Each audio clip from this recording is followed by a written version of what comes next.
क्या जमात इस्लामी बांग्लादेश में हुकूमत करने जा रही है, जैसा कि कुछ लोगों का अनुमान है, या कि बांग्लादेश नेशनलिस्ट पार्टी बीएनपी इस बार बांग्लादेश में हुकूमत बनाएगी? इस वक्त पूरा वर्ल्ड दुनिया ये देखना चाहती है कि आखिर बांग्लादेश में कौन जीतेगा। 2024 के जुलाई इनकलाब के बाद बांग्लादेश के प्राइम मिनिस्टर शेख हसीना का देश छोड़ने के बाद 12 फरवरी को बांग्लादेश का पहला जनरल इलेक्शन होने वाला है और इस जनरल इलेक्शन में दो बड़ा अलायंस एक दूसरे के आमने सामने है। पहला alliance BNP Bangladesh nationalist party, जो कि अवामी लीग के बाद सबसे बड़ी और इन्फ्लुएंशियल पार्टी मानी जाती है, के नेतृत्व में एक अलायंस है जो 10 पार्टियों का अलायंस है। ये अलायंस बांग्लादेश की पुरानी जो अलायंस पार्टी है, जो पहले से आ रही है, छोटी मोटी पार्टी है, वो इनके पार्ट है। दूसरी तरफ जमात इस्लामी के नेतृत्व में बनी अलायंस, इसमें कई इस्लामिक पार्टी, लिबरल और सोशलिस्ट पार्टी हैं। इसके अलावा एक बड़ी पार्टी जो है national citizen party. National citizen party वही पार्टी है जो कि बांग्लादेश में इनकलाब करने वाले लोग ने मिलकर ये एक पार्टी बनाई है, नेशनल सिटीजन पार्टी। दो बड़े अलायंस के अलावा दो पार्टी जो इंडिपेंडेंटली इलेक्शन लड़ रही है, वो बांग्लादेश इस्लामिक आंदोलन है और दूसरा बांग्लादेश जातीय पार्टी, जो कि अवामी लीग का बरसों से अलायंस पार्टनर रही है। इसके अलावा इस इलेक्शन में बांग्लादेश के नेशनल चार्टर पर भी रेफरेंडम होने वाला है। इस इलेक्शन में बांग्लादेश नेशनलिस्ट पार्टी बीएनपी अपने आप को एक नेशनलिस्ट लिबरल फेस के तौर पे पेश कर रही है। वो अपने आप को देश की इकोनॉमी और देश की अखंडता को एक करने के लिए के तौर पे पेश कर रही है। वो देश की इकोनॉमी को बढ़ाने और देश में जॉब क्रिएशन के लिए और देश के अल्पसंख्यकों की हिफाजत के लिए ये एजेंडा पेश कर रही है। दूसरी तरफ जमात इस्लामी अपने आप को एंटी करप्शन के मुखालिफ और एक मोरल लीडरशिप के तौर पे पेश कर रही है। ये अपने आप को पीपुल्स पार्टी कह रही है और ये बांग्लादेश की इकोनॉमी को 2 ट्रिलियन इकोनॉमी बनाना चाहती है।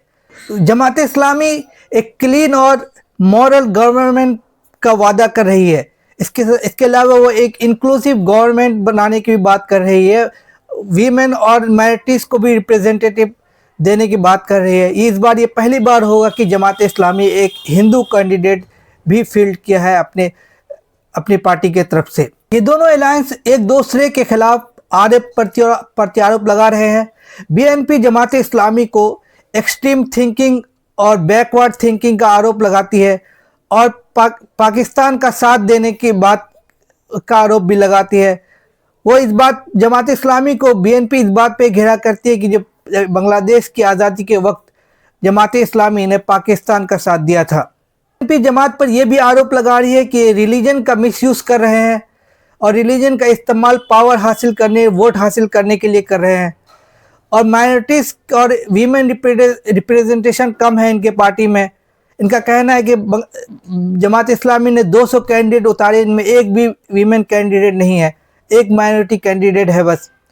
दूसरी तरफ जमात इस्लामी बीएनपी पर आरोप लगा रही है करप्ट। जमात इस्लामी बीएनपी पर एक डायनेस्ट और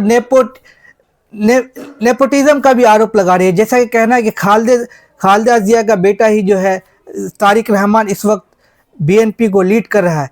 इसके अलावा बांग्लादेश जमात इस्लामी बीएनपी पर यह भी आरोप लगा रही है कि बीएनपी जो है वो इंडिया के इन्फ्लुएंस पर आत्मसमर्पण किया हुआ है और इंडिया के इंटरफेरेंस को कबूल किया हुआ है। इस आरोप और प्रत्यारोप के बीच में इस वक्त जो सबसे बड़ा मसला ये सामने आ रहा है कि आखिर इन दोनों अलायंस में पीपुल किसके तरफ झुकेगा। रिपोर्ट के मुताबिक पोल्स का कहना है कि जो ओल्ड गार्ड्स है, जो पुराने लोग हैं बांग्लादेश के, वो बीएनपी को सपोर्ट कर रहे हैं और माइनॉरिटीज़ वगैरह वो भी बीएनपी को सपोर्ट कर रहे हैं। वहीं जमात इस्लामी के तरफ जो है वो यंग जनरेशन ज़्यादा मुतासिर है, वो सपोर्ट कर रहे हैं। पुराने लोग हैं उसका परसेप्शन बांग्लादेश की आज़ादी से ज़्यादा मुतासिर है, जिसमें कि बांग्लादेश जमात इस्लामी ने पाकिस्तान के साथ दिया था। यंग जनरेशन का परसेप्शन जो है अवामी रूल से ज़्यादा डेवलप हुआ है। अवामी लीग के दरमियान जो कुशासन हुए है, जो बर्बरता हुई है, जो जुल्म हुए है, उससे ज़्यादा डेवलप है।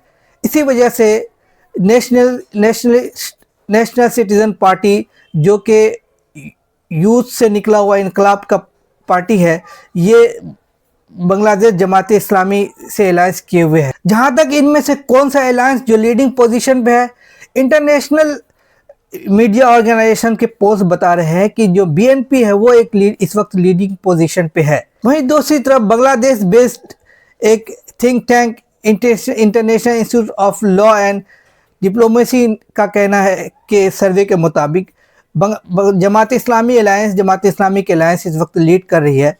ये 105 सीट ला सकती है। वहीं दूसरी तरफ बीएनपी 102 या 101 सीट ला सकती है। पोल्स ये भी बता रहे हैं कि जमात इस्लामी की जो सपोर्ट है लगातार बढ़ रही है, खासकर नौजवानों में इस वक्त बढ़ती जा रही है।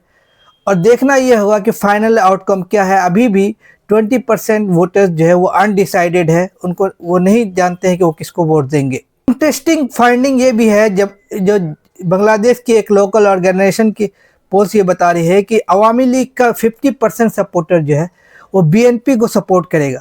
वही 37% सपोर्टर वो बांग्लादेश के जमात इस्लामी के अलायंस को सपोर्ट कर सकता है। ये ऐसा सर्वे बता रहा है। इम्पोर्टेंट इश्यूज जो उभर कर आए हैं इस वक्त इलेक्शन के दरमियान, वो है करप्शन का। लोगों ने 50% तकरीबन 50% लोगों ने करप्शन को सबसे बड़ा मुद्दा बताया है। वही दूसरा सबसे बड़ा मुद्दा इस्लामिक हमियत का बताया है। इसके अलावा एम्प्लॉयमेंट, जॉब क्रिएशन, इकनॉमी और इन्फ्लेशन जो तीसरा सबसे बड़ा मुद्दा है लोगों का वहाँ पे। इस बार का इलेक्शन रिजल्ट भी बांग्लादेश की फॉरेन पॉलिसी का रुख तय करेगा।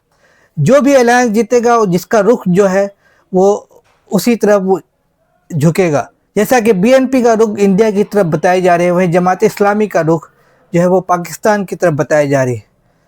इसलिए भी ये इलेक्शन बहुत ही क्रूशियल माना जा रहा है।